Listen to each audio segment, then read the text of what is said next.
이 사연은 전라남도 해남군의 한 해녀 할머니 실화를 바탕으로 각색하였습니다. 1963년 가을, 차가운 바람이 불어오는 날이었습니다. 28살 수님은 5살 민수를 품에 안고 남편의 관 앞에 무릎을 꿇고 앉아 있었죠. 검은 상복을 입은 그녀의 얼굴은 눈물로 범벅이 되어 있었습니다. 이제 어쩌지, 민수야. 수님의 목소리는 떨리고 있었어요. 친정어머니는 이미 세상을 떠났고 시댁에서는 며느리를 반기지 않았거든요.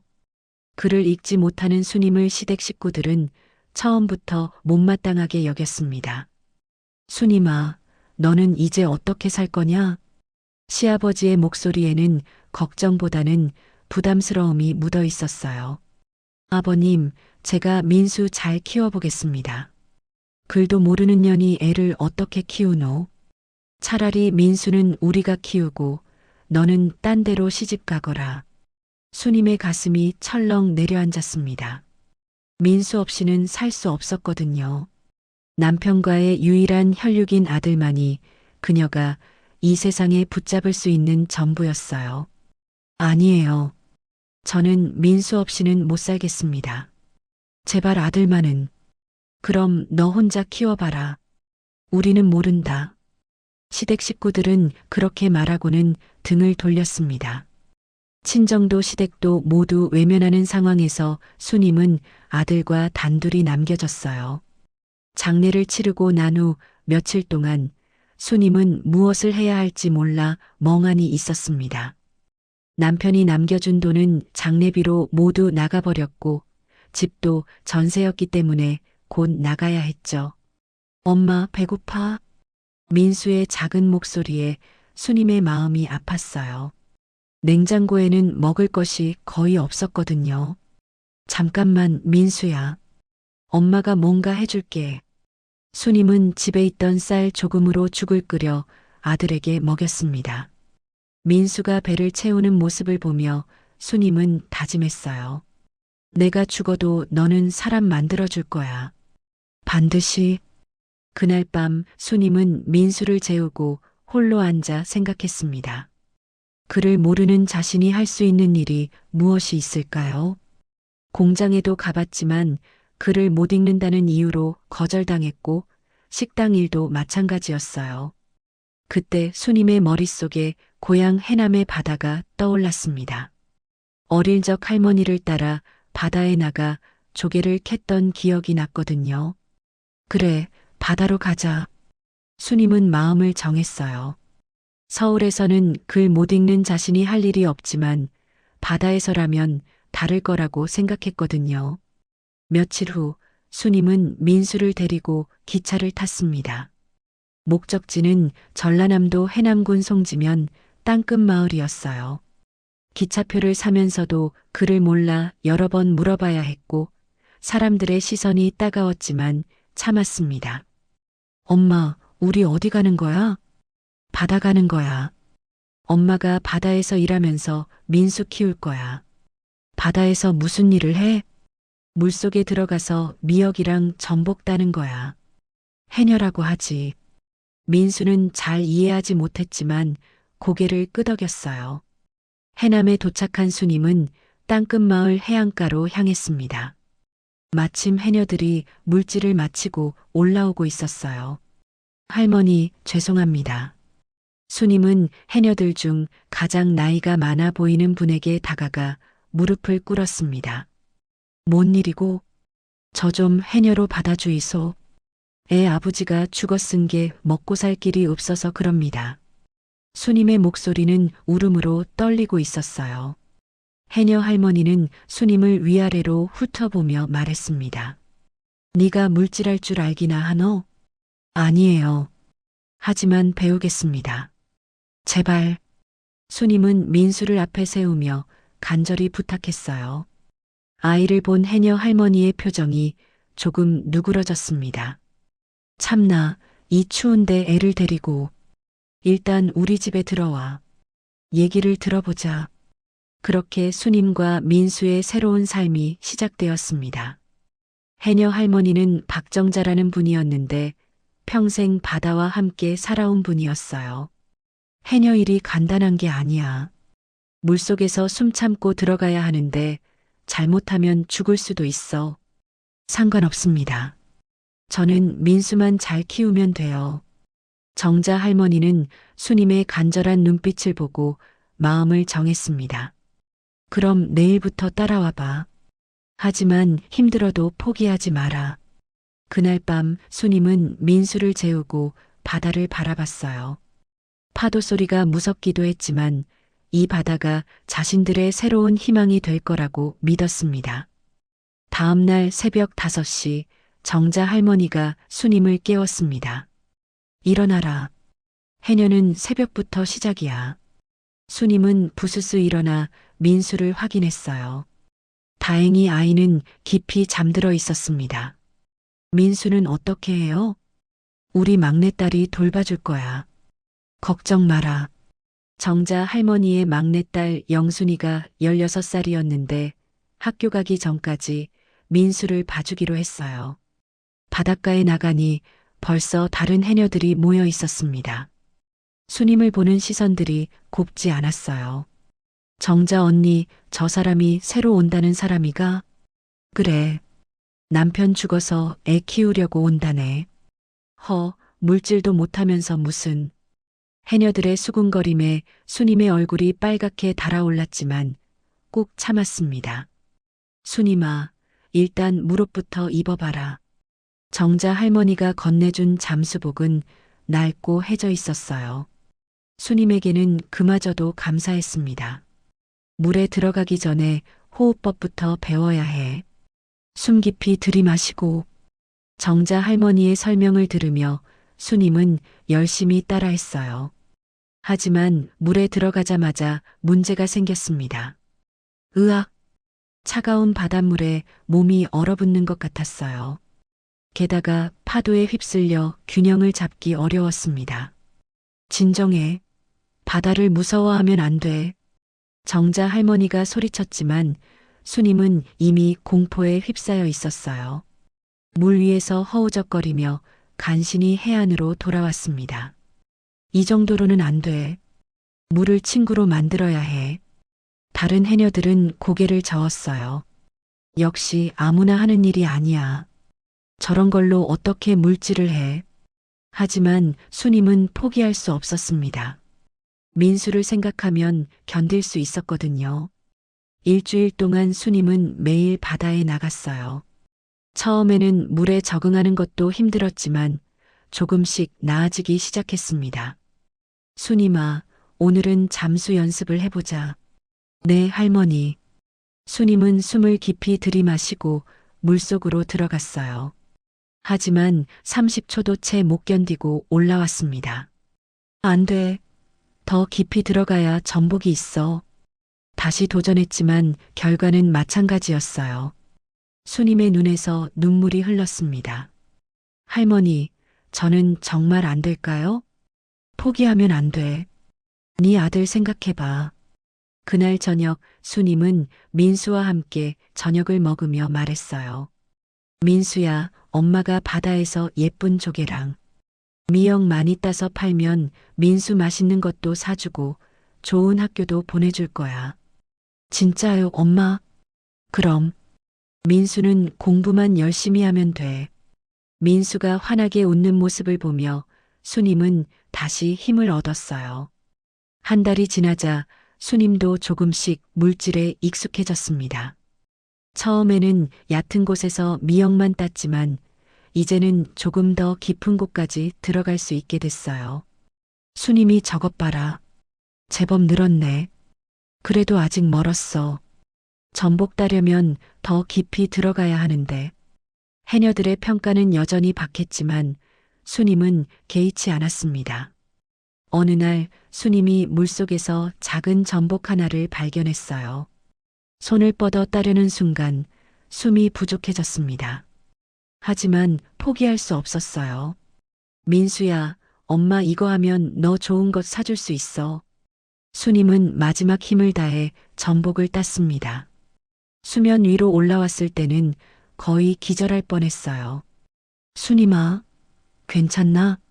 정자 할머니가 놀라서 달려왔지만 수님은 손에 든 전복을 보며 웃고 있었습니다. 할머니, 제가 드디어. 아이고, 이 바보야. 목숨이 더 소중하지. 하지만 정자 할머니의 마음속으로는 수님을 인정하기 시작했어요. 아무나 할 수 없는 일을 해내고 있었거든요. 그날 밤 수님은 민수에게 전복을 끓여서 먹였습니다. 엄마, 이거 정말 맛있어요. 그치? 엄마가 바다에서 직접 딴 거야.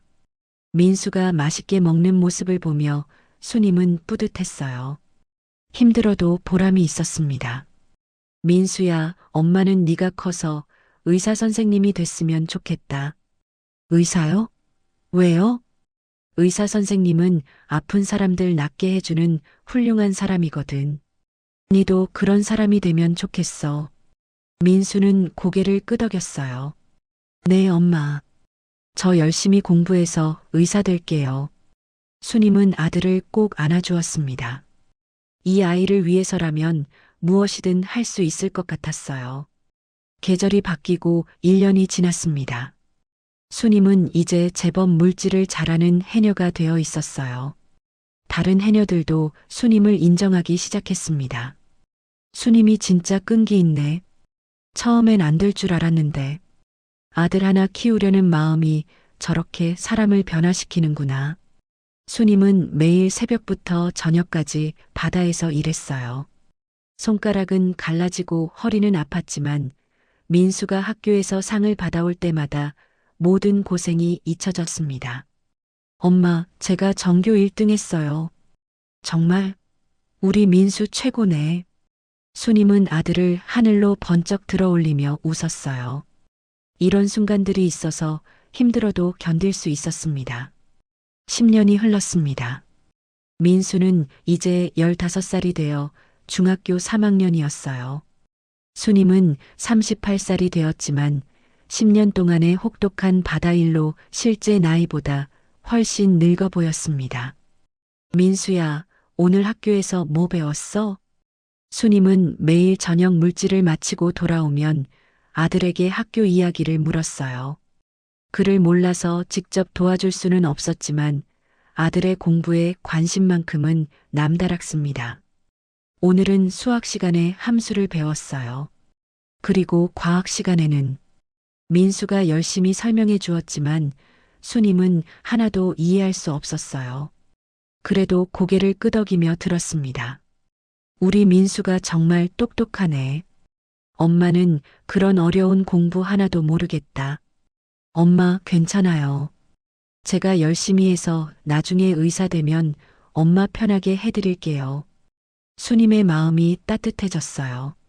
이 아이를 위해 지금까지 고생한 보람이 있었습니다. 그런데 요즘 들어 민수의 표정이 어두워 보였어요. 친구들과 어울리는 것도 예전보다 줄었고 집에 오면 방에만 들어가 있었습니다. 민수야, 무슨 일 있어? 아니에요, 엄마. 그냥 공부가 좀 어려워서요. 하지만 수님은 뭔가 다른 이유가 있다는 걸 느꼈어요. 며칠 뒤 그 이유를 알게 되었습니다. 수님 씨, 잠깐 나와 보세요. 정자 할머니가 심각한 표정으로 불렀어요. 무슨 일이에요, 할머니? 민수 일로 학교에서 연락이 왔어요. 수님의 가슴이 철렁 내려앉았습니다. 무슨 일인데요? 아이들이 민수를 놀린대요. 엄마가 해녀라고. 수님의 얼굴이 하얗게 변했어요. 민수를 놀려요? 응. 특히 서울에서 전학 온 애들이 그런다고 하네. 민수 엄마가 물질하러 다니는 것 보고 해녀 아들이라고 놀린대. 수님은 주저앉을 것 같았어요. 자신 때문에 아들이 상처받고 있다는 사실이 견딜 수 없었습니다. 선생님이 그러는데 민수가 요즘 학교에서 말도 별로 안 하고 혼자 있는 시간이 많다네요. 그날 저녁 수님은 민수에게 조심스럽게 물어봤어요. 민수야, 학교에서 친구들이 너한테 뭐라고 하니? 민수는 잠시 망설이다가 고개를 숙였습니다. 엄마, 응, 말해봐. 친구들이. 엄마가 해녀라고 놀려요. 특히 서울에서 온 애들이 해녀 아들은 냄새 난다고. 수님의 가슴이 찢어지는 것 같았어요. 민수야, 미안하다. 엄마 때문에. 아니에요. 엄마는 잘못 없어요. 민수가 갑자기 소리쳤습니다. 엄마가 저를 위해서 얼마나 고생하시는데. 친구들이 뭘 안다고. 아이의 눈에서 눈물이 흘렀어요. 수님도 같이 울었습니다. 민수야, 엄마가 부끄럽지? 아니에요. 절대 아니에요. 엄마는 세상에서 가장 훌륭한 분이에요. 하지만 수님은 알았어요. 아무리 아들이 부정해도 자신 때문에 아이가 상처받고 있다는 것을. 그날 밤 수님은 잠들지 못하고 바다를 바라봤습니다.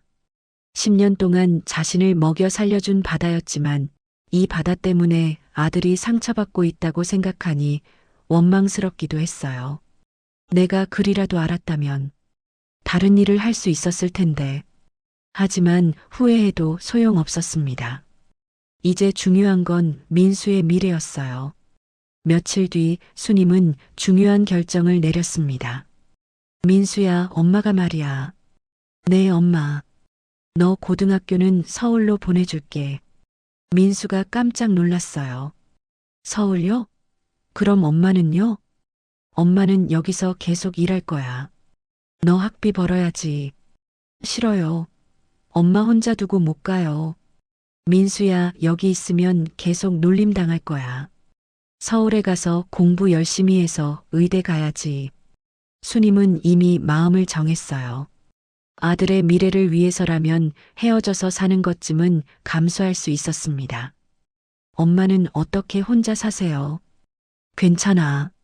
정자 할머니도 있고 동네 분들도 잘해주시고 너만 걱정 없이 공부하면 돼. 민수는 울며 엄마를 안았어요. 엄마, 정말 죄송해요. 제가 약해서. 무슨 소리야. 우리 민수 하나도 약하지 않아. 오히려 너무 착해서 그런 거지. 수님은 아들의 머리를 쓰다듬었습니다.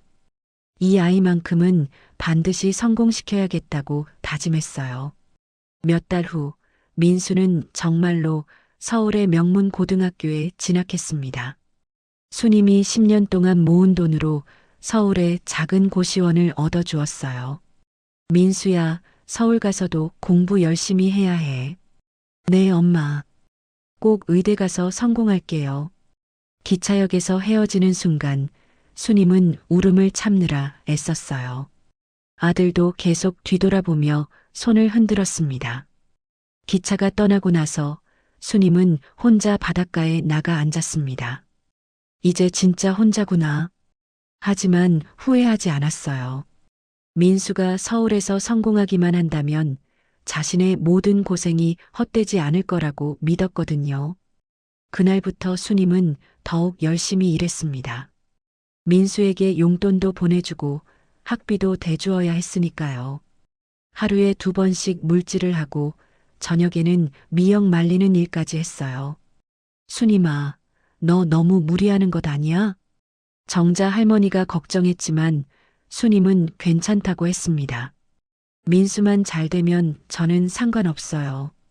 그렇게 또 3년이 흘렀습니다. 민수는 고등학교를 최우등으로 졸업하고 드디어 서울대학교 의과대학에 합격했어요. 엄마, 됐어요. 서울대 의대 붙었어요. 전화기 너머로 들려오는 아들의 목소리에 수님은 그 자리에서 주저앉아 울었습니다. 정말이지? 네, 엄마 덕분이에요. 정말 감사해요. 수님은 13년 동안의 모든 고생이 한순간에 날아가는 것 같았어요. 드디어 아들이 꿈을 이룬 거였습니다. 2002년 봄 민수가 서울대학교 의과대학에 입학하던 날이었습니다. 수님은 생전 처음으로 서울에 올라갔어요. 기차에서 내려 지하철을 타고 학교까지 가는 길 모든 것이 신기하고 어지러웠습니다. 엄마, 여기가 제가 다닐 학교예요. 서울대학교 정문 앞에 선 수님은 감격에 겨워 눈물을 흘렸어요. 쉰한 살이 된 수님의 얼굴은 바다바람에 그을리고 주름이 깊게 패여 있었지만 그날만큼은 세상에서 가장 자랑스러운 표정을 하고 있었습니다. 민수야, 엄마가 꿈에도 생각 못했던 일이 일어났네. 엄마, 모두 엄마 덕분이에요. 엄마가 아니었다면 저는 여기 올 수 없었을 거예요. 그날 저녁 민수는 처음으로 엄마를 서울의 괜찮은 식당에 데려갔어요. 수님은 메뉴판을 보며 당황했습니다. 여전히 글을 읽을 수 없었거든요. 민수야, 엄마는 뭘 시켜야 할지 모르겠다. 엄마, 제가 주문할게요. 엄마가 좋아하실 만한 걸로요. 민수가 정성스럽게 음식을 주문하고 엄마의 수저를 정성껏 닦아주는 모습을 보며 수님은 뿌듯했어요. 민수야, 이제 엄마는 좀 편히 살아도 되겠다. 엄마, 아직 멀었어요. 제가 의사 되려면 몇 년 더 공부해야 해요. 그때까지 엄마가 건강하셔야 해요. 그럼 엄마는 죽어도 너 의사 될 때까지는 안 죽는다. 모자는 그렇게 웃으며 이야기했어요. 그로부터 7년이 더 흘렀습니다. 민수는 의과대학을 우수한 성적으로 졸업하고 레지던트 과정을 거쳐 드디어 흉부외과 전문의가 되었어요. 이제 31살이 된 민수는 서울의 유명한 대학병원에서 일하고 있었습니다. 수님은 58살이 되어 예전만큼 물질을 할 수는 없었지만 여전히 바다에서 일하고 있었어요. 이제는 젊은 해녀들을 가르치는 일도 하고 있었습니다. 수님이 엄니, 아들 의사 됐다면서? 정말 대단하네. 허허, 고생한 보람이 있지. 마을 사람들은 수님을 존경했어요. 혼자서 아들을 의사로 키워낸 것이 쉬운 일이 아니었거든요. 그러던 어느 날 민수에게서 전화가 왔습니다. 엄마, 저 결혼하려고 해요. 수님은 깜짝 놀랐어요. 그동안 공부하느라 연애할 생각도 없었던 아들이 갑자기 결혼한다고 하니까요. 정말? 어떤 사람이야? 의사예요. 성형외과에서 일하고 있고 정말 좋은 사람이에요. 그래, 언제 만나볼 수 있겠니? 곧 엄마께 인사드리러 갈게요. 일주일 후 민수는 정말로 여자친구를 데리고 해남에 내려왔어요. 지연이라는 이름의 그 여자는 35살로 아주 예쁘고 세련된 모습이었습니다. 어머니, 안녕하세요. 저는 김지연이에요. 지연은 정중하게 인사했지만 수님을 바라보는 눈빛 어딘가에는 미묘한 감정이 숨어 있었어요. 어서 와라. 멀리서 고생했지. 수님은 지연을 반갑게 맞았지만 뭔가 어색한 느낌을 지울 수 없었습니다. 지연이 너무 도시적이고 세련된 모습이어서 시골 해녀인 자신과는 너무 다른 세계 사람 같았거든요. 어머니는 정말 해녀 일을 하세요? 지연이 호기심 어린 목소리로 물었어요. 응, 그래. 오래 했지. 신기해요. 저는 바다 구경도 별로 안 해봤거든요. 그래. 그럼 내일 바다 구경 시켜줄게. 하지만 지연은 별로 내키지 않는다는 표정을 지었어요. 아, 저는 바다가 좀 비린내가 나서 잘 못 가요. 수님은 상처받았지만 내색하지 않았습니다. 아들이 좋아하는 사람이니까 이해해 주려고 했어요. 그날 저녁 수님은 정성껏 음식을 차려주었습니다. 직접 딴 전복과 미역으로 만든 요리였어요. 지연아, 이거 엄마가 직접 딴 전복이야. 맛있게 먹어.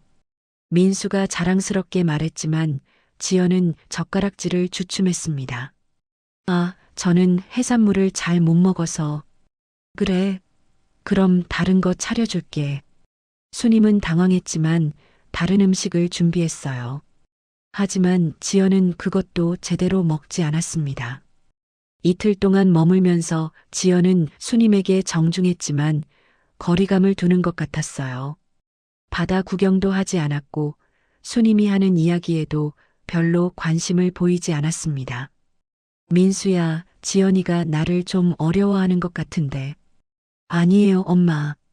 지연이가 좀 내성적인 편이에요. 시간이 지나면 나아질 거예요.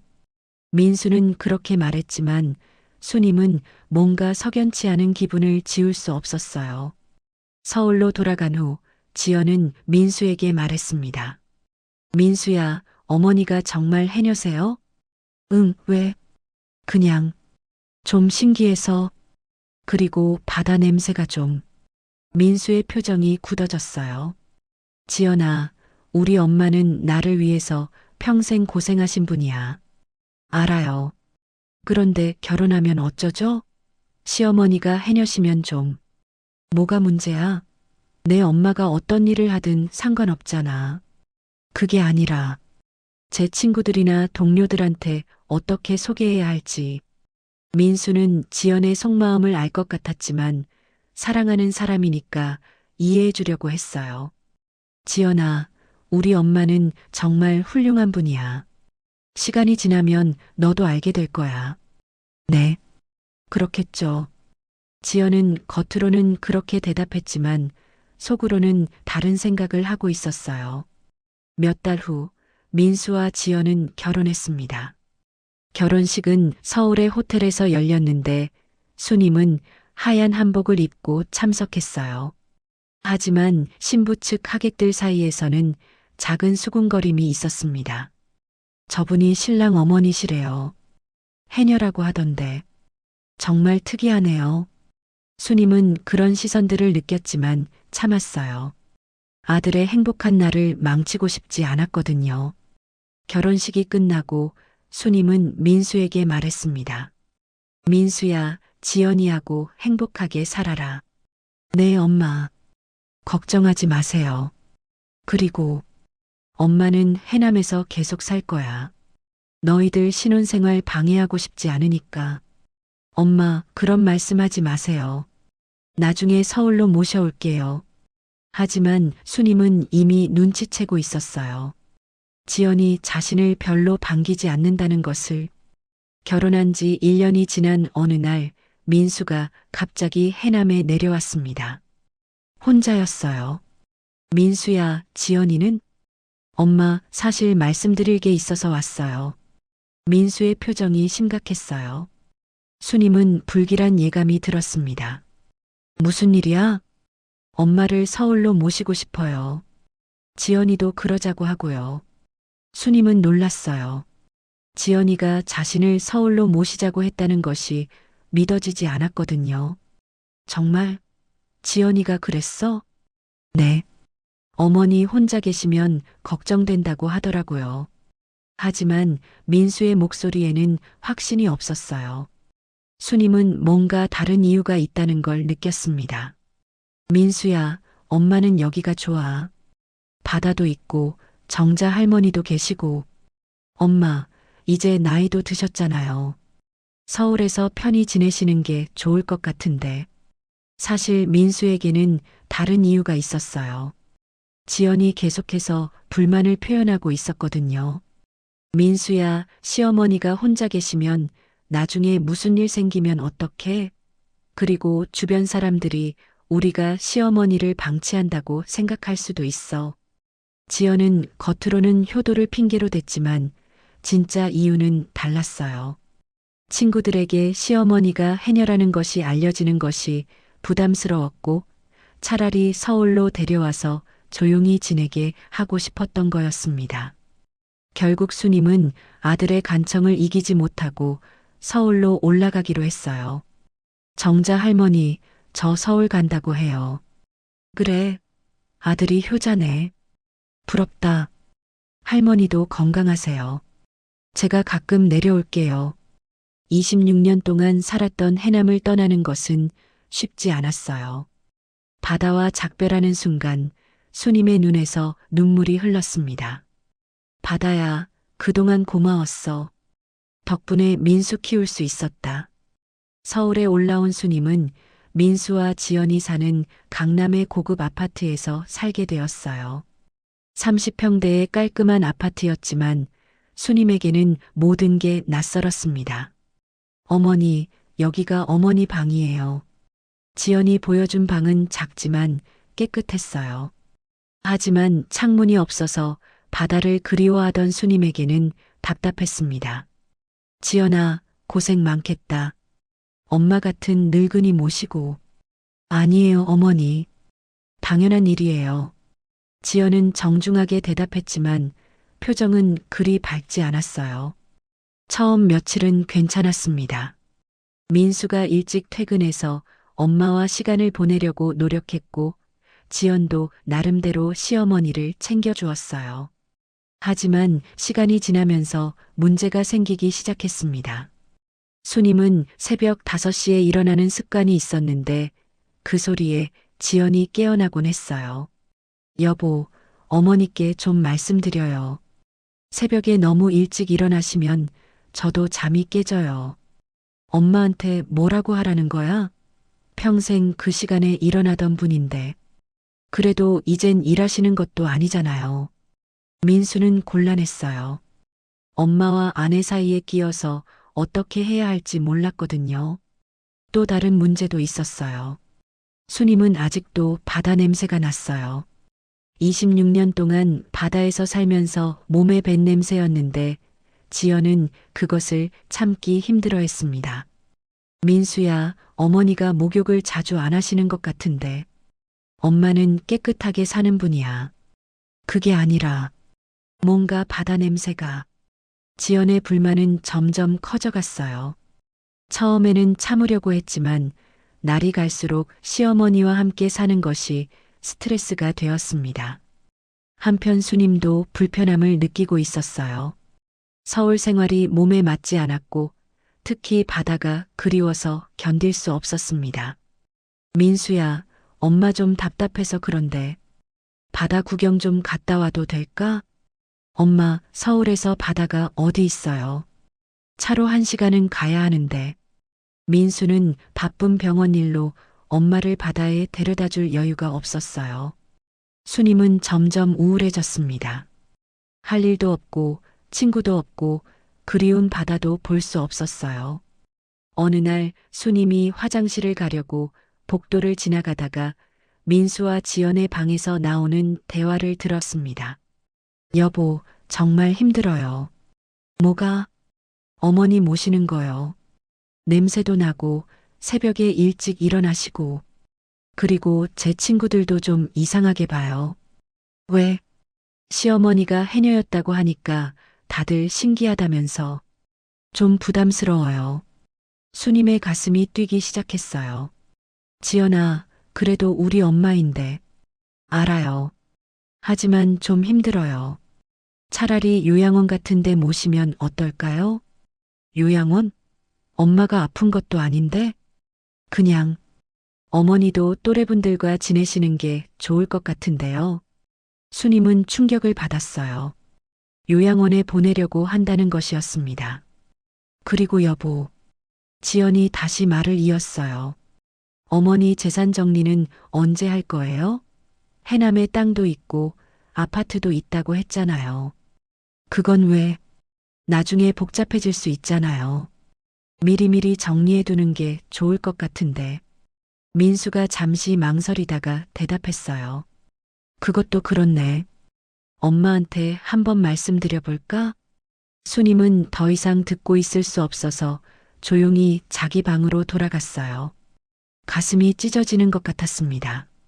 내가 이 아이를 위해서 평생을 바쳤는데 이제 짐이 되었구나. 그날 밤 수님은 잠들 수 없었어요. 지연의 말들이 계속 머릿속을 맴돌았습니다. 요양원, 재산 정리.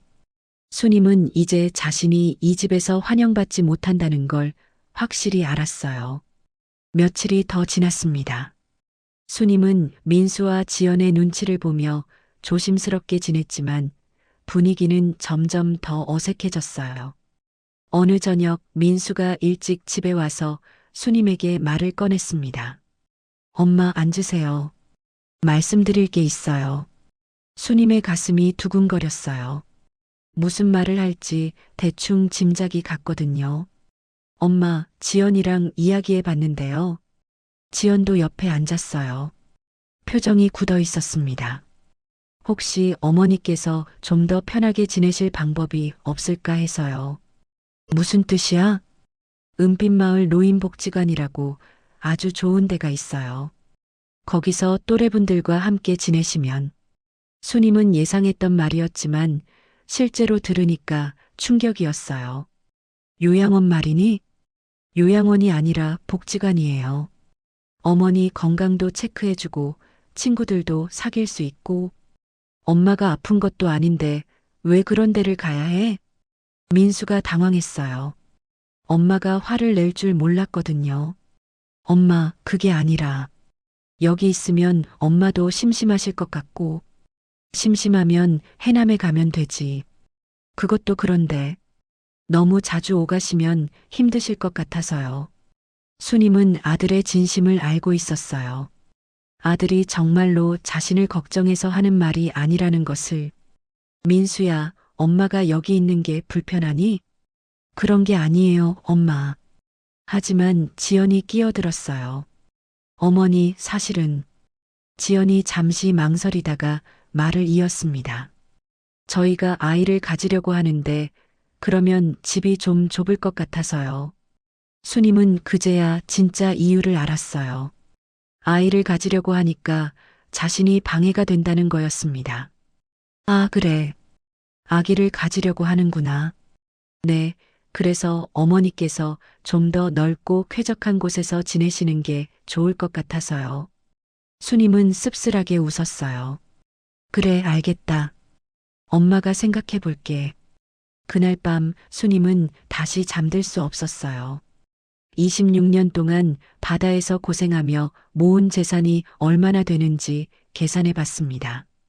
해남에 있는 땅 여러 필지와 아파트 2채, 그리고 현금까지 합치면 18억 원 정도였어요. 아들에게 물려주려고 아껴둔 돈이었습니다. 내가 죽으면 저 아이들이 이 돈을 받겠지. 그런데 지금 나를 이렇게 대하는구나. 수님의 마음이 서서히 차가워지기 시작했어요. 며칠 후 더 충격적인 일이 벌어졌습니다.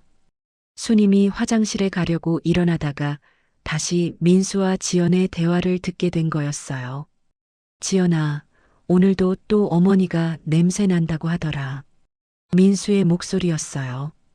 바다 냄새 진짜 역해 죽겠어. 목욕을 매일 하셔도 없어지지가 않네. 지연이 짜증스러운 목소리로 대답했어요. 조용히 해. 그래도 돈은 다 저 할머니가 벌어놓은 거잖아. 글도 못 읽는 년이 무슨 돈을 벌어? 그냥 운 좋게 땅값 오른 거지. 수님의 온몸에 소름이 돋았어요. 자신을 글도 못 읽는 년이라고 부르다니. 빨리 요양원 보내버리고 재산 다 우리 명의로 돌리자. 지연이 차가운 목소리로 말했어요. 그러자. 어차피 저 할미는 돈이 뭔지도 모르잖아. 민수가 웃으며 대답했어요. 그냥 재산 싹 뺏고 끝내자. 어차피 우리가 나중에 받을 돈이니까. 수님은 벽에 기대서 서 있을 수밖에 없었어요. 다리에 힘이 빠져서 쓰러질 것 같았거든요. 내가 너를 위해서 26년 동안 바다에서 죽도록 물질했는데 너는 엄마를 이렇게 생각했구나. 수님의 눈에서 눈물이 주르륵 흘렀어요. 하지만 소리내어 울 수는 없었습니다. 그런데 언제 말씀드릴까? 재산 정리 이야기. 조금 더 기다려보자. 너무 급하게 하면 의심할 수도 있어. 맞아. 그리고 글 못 읽으니까 우리가 서류 다 써서 가져다 주면 되겠네. 두 사람이 낄낄거리며 웃는 소리가 들렸어요. 수님은 조용히 자기 방으로 돌아갔어요. 그리고 이불을 뒤집어 쓰고 소리 없이 울었습니다. 내 아들이, 내가 그렇게 사랑했던 아들이 이런 생각을 하고 있었구나. 그날부터 수님은 민수와 지연을 보는 눈이 완전히 달라졌어요. 겉으로는 평상시와 다름없이 행동했지만 속으로는 차가운 분노가 끓어오르고 있었습니다. 너희가 원하는 게 돈이라면 그 돈으로 너희 혼쭐을 내주마. 수님은 마음속으로 복수를 계획하기 시작했어요. 며칠 후 수님은 민수에게 말했습니다. 민수야, 엄마가 해남에 좀 다녀올게. 왜요? 무슨 일 있어요? 응, 땅 문서 좀 정리할 일이 있어서. 민수와 지연의 눈이 반짝였어요. 엄마, 혹시 재산 정리하시려는 거예요? 응, 이제 나이도 들었으니까 미리미리 해두는 게 좋겠더라. 그럼 저희가 도와드릴까요? 서류 작업 같은 거. 아니야, 엄마가 알아서 할게. 수님은 그렇게 말하고는 해남으로 내려갔어요. 하지만 재산을 아들에게 물려주기 위해서가 아니었습니다. 모든 것을 처분하기 위해서였어요. 해남에 도착한 수님은 제일 먼저 정자 할머니를 찾았어요. 수님아, 웬일이야? 갑자기. 할머니, 제가 큰 결심을 했어요. 수님은 정자 할머니에게 그동안 있었던 일들을 모두 털어놓았어요. 정자 할머니는 깜짝 놀랐습니다. 허허, 그런 일이. 참, 세상에 그런 자식이 다 있나? 할머니, 저 이제 어떻게 해야 할까요? 수님아, 내가 결정해야 할 일이야. 하지만 후회하지 않을 선택을 해라. 수님은 이미 마음을 정했어요. 저 모든 재산을 처분할 거예요. 뭐라고?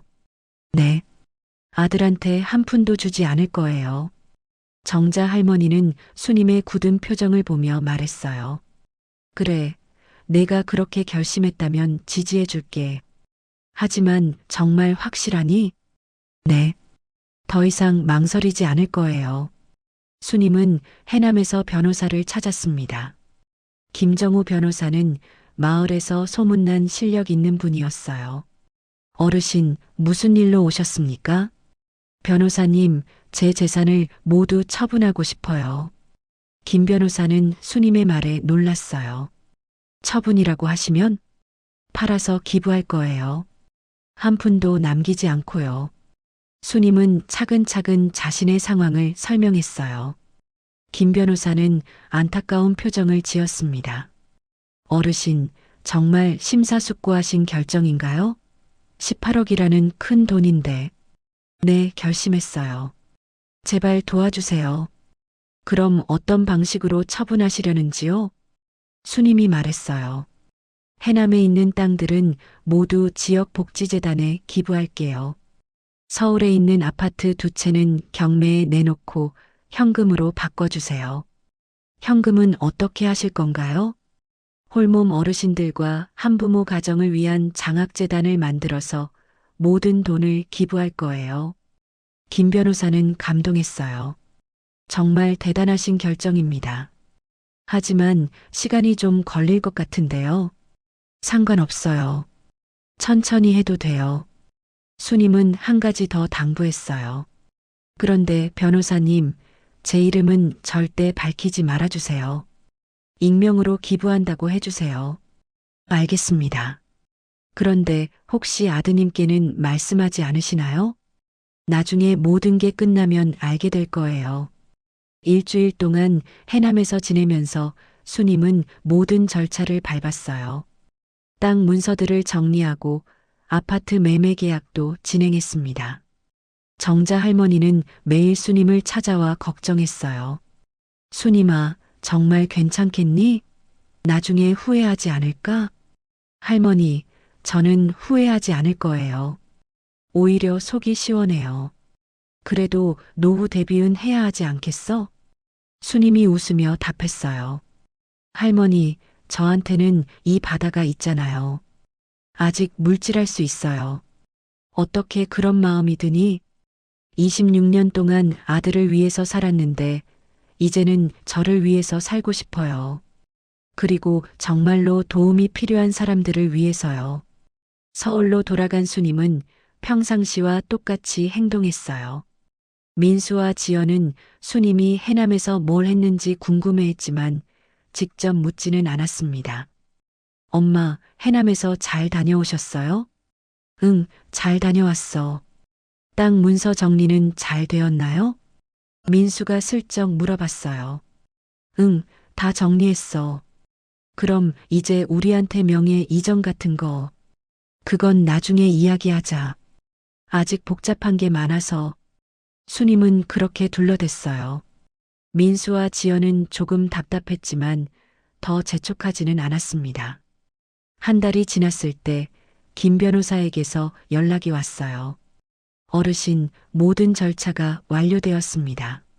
아파트 두 채가 모두 팔렸고 총 18억 원이 현금으로 준비되었어요. 그럼 이제 기부할 수 있나요? 네, 언제든지 가능합니다. 수님은 다시 해남으로 내려갔어요. 이번에는 정말로 마지막 작업을 위해서였습니다. 해남군청에서 열린 기부 행사는 조용했어요. 수님의 요청에 따라 언론에 알리지도 않았고 최소한의 사람들만 참석했습니다. 익명의 기부자께서 해남군 복지재단과 전국장학재단에 18억 원을 기부해 주셨습니다. 군청 직원이 발표했지만 수님의 이름은 언급되지 않았어요. 기부 증서를 받은 수님은 마음이 홀가분했어요. 이제 민수와 지연에게 물려줄 재산은 한 푼도 없었습니다. 할머니, 이제 정말 끝났어요. 수님아, 정말 잘했다. 내가 평생 고생해서 모은 돈이 좋은 곳에 쓰이겠구나. 네. 저보다 더 어려운 사람들이 도움받을 수 있으면 좋겠어요.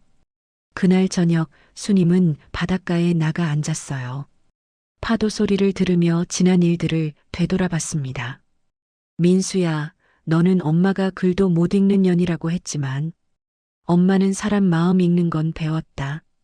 너희 마음 속에는 엄마라는 글자가 한 글자도 없더구나. 수님은 서울로 돌아가지 않기로 결심했어요. 정자 할머니네 빈방을 얻어서 다시 해녀로 살기로 한 거였습니다. 할머니, 제가 다시 여기서 살아도 될까요? 그럼 언제든지 환영이야. 바다도 너를 기다리고 있었을 거야. 수님은 다시 물질복을 입었어요. 58살의 몸이지만 여전히 바닷속으로 들어갈 수 있었습니다. 물속에서 미역을 따며 수님은 평화로웠어요. 돈도 없고 아들도 없지만 이상하게 마음은 가볍했습니다. 일주일 후 민수에게서 전화가 왔어요. 엄마, 어디 계세요? 갑자기 집에 안 들어오시면. 민수야, 엄마 해남에 있어. 왜 갑자기? 언제 올라오실 거예요? 안 올라간다. 네.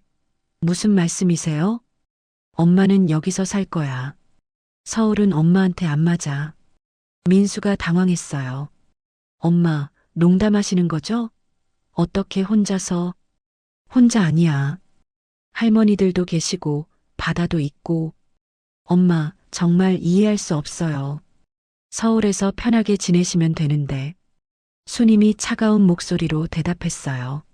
민수야, 엄마는 편하게 사는 것보다 자유롭게 사는 게 더 좋아. 엄마. 그리고 민수야, 엄마한테 바라는 것 있으면 이제 그만 바라라. 엄마도 이제 내 인생을 살 거야. 민수는 뭔가 이상하다는 걸 느꼈어요. 평소 엄마와는 다른 말투였거든요. 엄마, 혹시 무슨 일 있었어요? 없어. 그냥 엄마가 여기가 좋아서 그래. 하지만 민수는 뭔가 심상치 않다는 걸 알았어요.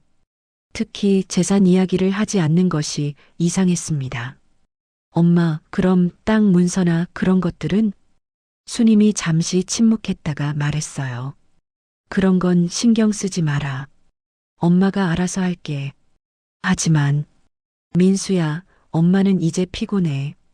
전화 끊을게. 수님은 그렇게 전화를 끊었어요. 민수는 핸드폰을 들고 멍하니 서 있었습니다. 지연이 다가와서 물었어요. 여보, 어머니가 뭐래요? 해남에서 계속 살겠다고 해. 정말요? 그럼 우리한테는 좋은 일 아니에요? 그런데 재산 얘기는 안 하시네. 민수와 지연은 불안해지기 시작했어요. 뭔가 계획과 다르게 돌아가고 있다는 느낌이 들었거든요. 한 달이 더 지났습니다. 민수와 지연은 수님에게 여러 번 전화를 했지만 수님은 계속 해남에서 살겠다고 고집했어요. 엄마, 정말 이해가 안 가요.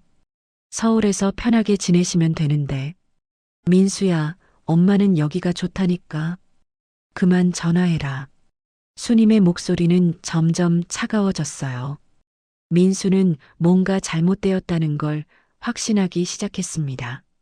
어느 날 지연이 민수에게 말했어요. 여보, 어머니 재산 확인 좀 해봐야겠어요. 뭔가 이상해요. 어떻게? 부동산 등기소에 가서 확인해보면 알 수 있잖아요. 민수는 망설였지만 결국 부동산 등기소를 찾았어요. 그리고 충격적인 사실을 알게 되었습니다. 뭐라고요? 모든 재산이 처분되었다고요? 담당 공무원이 서류를 보며 말했어요. 네, 한 달 전에 모든 부동산이 매각되거나 기부되었네요. 민수는 믿을 수 없었어요. 기부요? 누구한테요?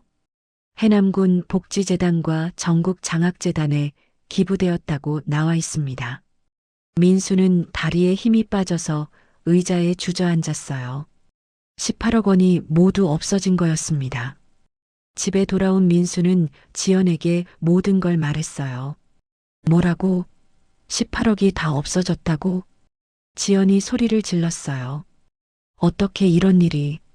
우리한테 말도 없이? 지금 당장 해남으로 가야겠어. 민수와 지연은 그날 바로 해남으로 향했어요. 차 안에서 두 사람은 말이 없었습니다. 분노와 당황스러움이 뒤섞여 있었거든요. 여보, 이거 큰일 났어요. 우리 집 대출금은 어떻게 갚아요? 지연이 울먹이며 말했어요. 실제로 민수와 지연은 어머니 재산을 담보로 큰 대출을 받아놓은 상태였거든요. 일단 엄마를 만나서 이야기해 봐야겠어. 해남에 도착한 두 사람은 정자 할머니 집으로 갔어요. 수님은 바다에서 물질을 하고 막 돌아온 참이었습니다. 엄마, 민수가 소리쳤어요. 수님은 놀라지도 않고 차분하게 돌아봤습니다. 왔구나. 엄마, 이게 무슨 일이에요? 재산을 다 어디 보냈어요? 민수의 목소리는 분노로 떨리고 있었어요. 재산? 그게 왜? 수님이 태연하게 물었어요. 왜요? 우리한테 말도 없이 18억을 다 기부해버렸다면서요. 지연이 끼어들었어요. 어머니, 이건 너무하시는 거 아니에요? 수님은 두 사람을 차분히 바라봤어요. 너무하는 게 뭐가 너무해? 그 돈은 우리가 받을 돈이었잖아요. 지연이 소리쳤어요. 수님이 차가운 미소를 지었어요. 너희가 받을 돈? 누가 그렇게 정했어? 엄마가 돌아가시면 당연히 저희가 상속받는 거잖아요. 민수가 말했어요. 수님의 눈빛이 차가워졌어요. 민수야, 엄마 죽기를 기다렸구나? 그게 아니라. 아니야, 맞아. 너희는 엄마가 언제 죽을지만 기다리고 있었지. 수님이 일어서서 말했어요. 엄마, 무슨 소리예요? 민수야, 엄마가 귀머거리인 줄 알았니? 수님의 목소리가 높아졌어요. 너희가 뭐라고 했는지 다 들었다.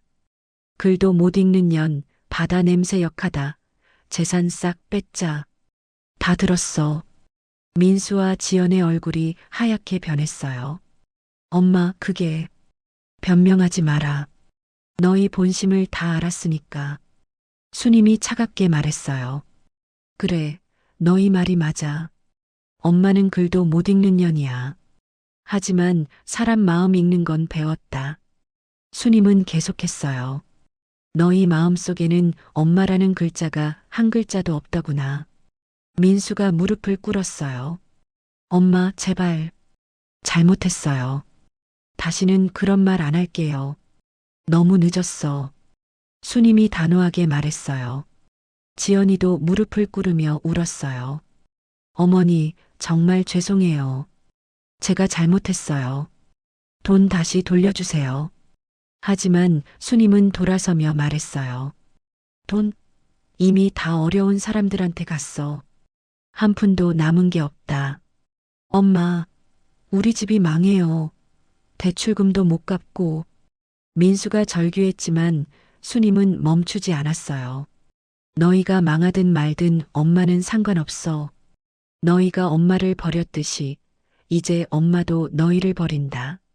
수님은 바다로 향했어요.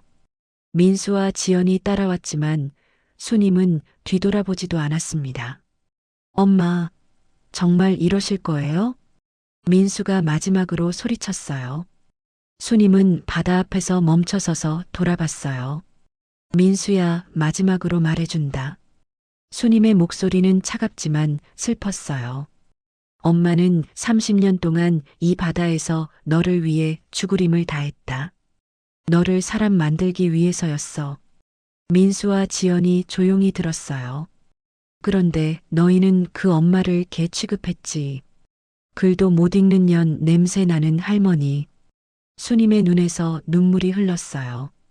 이제 엄마는 다시 바다로 돌아간다.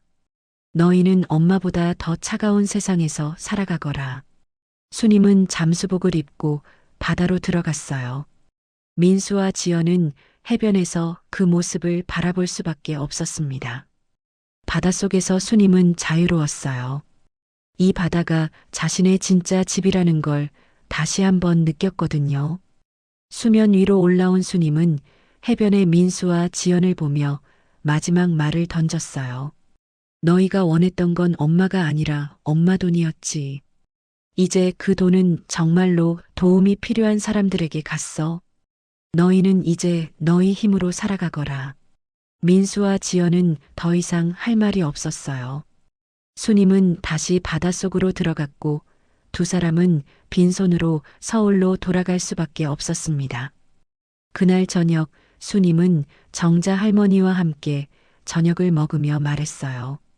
할머니, 이제 정말 속이 시원해요. 잘했어, 수님아. 내가 옳은 일 했다. 네. 이제 진짜 제 인생을 살 거예요. 바다에서 들려오는 파도 소리를 들으며 수님은 처음으로 진정한 평화를 느꼈어요. 돈도 없고 아들도 없었지만 자신을 배신하지 않는 바다가 있었거든요. 몇 달 후 민수와 지연은 정말로 집을 잃고 작은 원룸으로 이사해야 했어요. 대출금을 갚지 못해서 신용불량자가 되었고 지연은 민수를 원망하며 결국 이혼을 요구했습니다. 하지만 수님은 그런 소식조차 관심이 없었어요. 매일 바다에서 물질을 하며 평화롭게 살고 있었거든요. 어떤 사람들은 수님이 너무 냉정했다고 말했지만 정자 할머니는 수님을 응원했어요. 수님아, 내가 잘한 거야. 배은망덕한 자식에게 복수한 게 아니라 정말 어려운 사람들을 도운 거니까. 수님은 고개를 끄덕이며 바다를 바라봤어요. 이제 정말로 자유로웠습니다. 부모의 사랑은 조건이 없습니다. 하지만 그 사랑을 당연하게 여기고 부모를 돈으로만 바라본다면 결국 모든 것을 잃게 됩니다.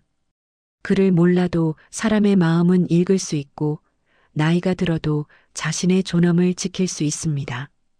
진정한 효도는 부모의 재산을 탐내는 것이 아니라 부모의 마음을 이해하고 존중하는 것입니다.